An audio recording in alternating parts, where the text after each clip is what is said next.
वेगळाच आहे तो. एपिसोड 2. सकाळी उठल्या निधी पहिल्यांदा बेडरूमचे पडदे सरते. मस्त बाहेर बघत बसते. फ्रेश असते अगदी मनातल्या मनात. आज विराजला सगळं सांगून टाकायचं, म्हणजे आपोआपच तो आपली मैत्री बंद करून टाकेल. पुरुषांना खरं समजलं तर ते मग स्वतःहून बाजूला होतात, हे तिला माहिती होतं. 2 मिनिटातच बेडवर मांडी घालून मोबाईलवरून ती विराजला मेसेज करते. बॅकग्राऊंडला निधीचा आवाज. हे बघ विराज, काही गोष्टी माझ्याकडे माझ्या अशा काही पर्सनल आहेत ज्या मला तुला काही सांगायच्या नाही आहेत. त्यामुळे मला कुठलेही पर्सनल प्रश्न विचारू नकोस. अगदी काही म्हणजे काहीच नकोस, कारण मला तुला काहीच सांगायचं नाही आहे. तुला जर काय मान्य असेल तरच आपण पुढे बोलूया, नाहीतर आपण इथेच संपूया. मला माहिती आहे तुला त्रास होईल, पण माझाही नाईलाज आहे रे. तुला जर का मान्य असेल तर आपण आपलं बोलणं पुढे नेऊया, नाहीतर इथेच थांबूया. मेसेज टाकून निधी बेडवरून उठते आणि ते दृश्य तिथेच संपतं. निधी ऑफिसमध्ये जाते आणि आता निधी चेहऱ्यावरनं खुश आहे, कारण तिला माहिती आहे की आत्ता काही विराज आपल्याशी यापुढे बोलणार नाही.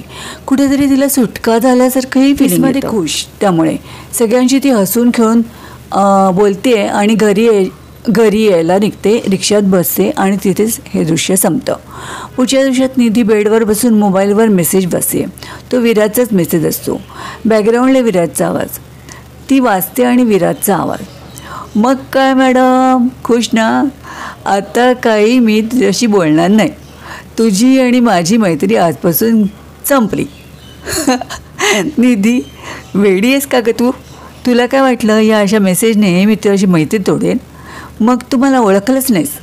तुझ्या पर्सनल आयुष्याशी मला काहीही देणं घेणं नाही. मी काय करू तुझ्या पर्सनल आयुष्याबद्दल जाणून घेऊन? समजलं ना?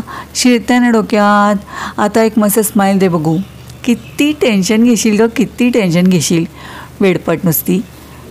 निधी बोलते. म्हणजे तुला माझ्या पर्सनल आयुष्याबद्दल काहीच जाणून घ्यायचं नाही आहे? विराज. कशाला? तुझ्या पर्सनल आयुष्याशी माझं काय देणं घेणं? तू फक्त माझी मैत्रीण आहेस, इतकंच मला पुरेसं आहे. आपली मैत्री ही अशीच टिकायला पाहिजे, एवढंच मला समजतं. निधीच्या चेहऱ्यावरती आधी आश्चर्य आणि मग डोळ्यात पाणी. निधी त्याला मेसेज करते. विराज, कुठल्या मातीचा बनला आहेस रे तू? विराज. मग मी आहे हा असाच आहे. निधी ऑनलाईन स्माईल देते. बघ, अशीच हसत राहिली पाहिजेस, आणखीन काहीही नको. निधी खुदकन असते. डोळ्यात पाणी आणि दृश्य तिथेच संपते. पुढच्या दृश्यामध्ये निधी मोबाईलवर टाईप करता करता जोरात हसते. अचानक शांत होते.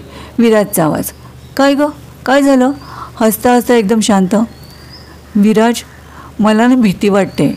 आपल्या मैत्रीला कोणाची तरी दृष्ट लागणार असं सारखं मला वाटत राहतं. का बरं, काय झालं? नाही म्हणजे तसं नाही, पण ऑनलाईन फ्रेंडशिपचं असंच असतं रे. थोडे दिवस बोलतो आणि मग विषय संपून जातात. मग बोलायला काहीच उरत नाही. हळूहळू बोलायला कुठलाच विषय नसल्याने रोज मेसेज करणारे आठवड्याला 2 किंवा 3 वेळा मेसेज करायला लागतात आणि आणखीन काही आठवड्यात ते पण बंद होतात. ऑनलाईन फ्रेंडशिप अशीच असते रे. तिला काही आयुष्य नाही, भवितव्य नाही. विराज म्हणतो. पण असं का बोलतेस? बाकीच्यांमध्ये असेल, पण आपलं तसं नाही आहे. आपले स्वभाव किती छान जुळत आहेत. इतकी वीक आहे का गं आपली मैत्री? तसं नाही रे, पण कसं सांगू तुला? मी इन जनरलच बोलते. चल, बावळटेस का? काहीतरी बोलत असते. निधी एकदम गंभीर होते आणि मनातल्या मनात. हळूहळू बोलण्यात तू जास्तच क्लोज येऊ बघतोय का? हरकत नाही, ऑनलाईन तर आहोत, भेटणार थोडेच आहे. एकदम मोठ्याने ती स्वतःशीच बोलते. काही नाही, अजिबात भेटायचं नाही आता यापुढे कोणालाच. भेटलं की संपलंच तिथे. आता कोणालाही जास्त जवळ येऊ द्यायचं नाही, बस झालं. ते दृश्य तिथेच संपतं. निधी बाहेर जायची तयारी करते. बेडरूममध्ये राजासमोर ठीकठाक करते. लिपस्टिक लावते. तेवढाच विराजचा मेसेज येतो. ती बेडवरून मोबाईल उचलून मेसेज वाचते. त्याचा मेसेज असतो. विराजचा आवाज. विसरू नको मला. निधी खुदकन असते आणि त्याला रिटर्नमध्ये मेसेज करते. नाही रे, तुला कोण विसरेल. त्याचा मेसेज मध्ये विराजचा आवाज. अगं, मी तुझ्या घराजवळच आलेलो आहे. निधी घाबरून जाऊन विचारते. म्हणजे रे?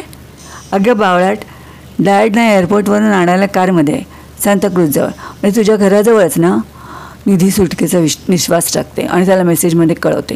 म्हणजे तू ड्राईव्ह करत असताना मेसेज करतोयस. बरा आहेस ना विराज? विराजचा, अगं सिग्नलला तो गाडी उभी केली ना गं मी, असा सोडा करीन, तू पण ना. निधी म्हणते, पण ड्राईव्ह करत असताना मोबाईल वापरूच नकोस की रे. असं कसं रे? विराज नाटकी आवाजात बोलतो. येस मॅडम, जशी आपली आज्ञा. ती तयारी करत असतेच. पर्समध्ये तरी काही बाई शोधत राहते. तेवढ्याच 5 मिनिटात त्याचा FVOनं कॉल येतो. निधी मोबाईलमध्ये बघत राहते तर याचा कॉलच. बघते पण कॉल काही घेत नाही. कॉल बंद झाल्यावर रिंगटोन कमी करून ठेवते तिथेच आणि घराबाहेर पडते. दृश्य संपतं. निधी बाहेरून येते. पुढच्या दृश्यामध्ये बेडरूममध्ये येते आणि त्याचा मेसेज बघते. विराज, एअरपोर्टवरनं घरी पोचलो आहे. मी कॉल करतो आहे तर घेत का नाहीस गं? मी नाही घेणार. आपली ऑनलाईन म्हणजे स्ट्रिक्ट ऑनलाईन मैत्री. जास्त जवळ येण्याचा प्रयत्न करू नकोस. अरे, नुसता कॉल केला तर तुझ्या अंगाला काटे टोचतात की काय गं? हो, टोचतात.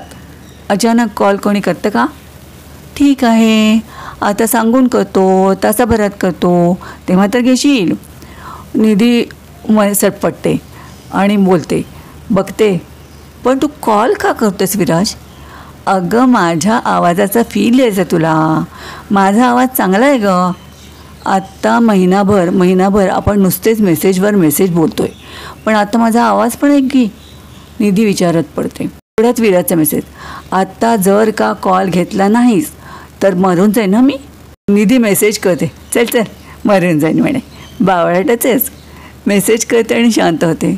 निधी स्वतःवरच चकित होते आणि मनातल्या मनात निधीच्या आवाजात, त्याने बावळट म्हटलं तर मी विचार करायला लागले, जरा क्लोज येऊ बघतोय का हा.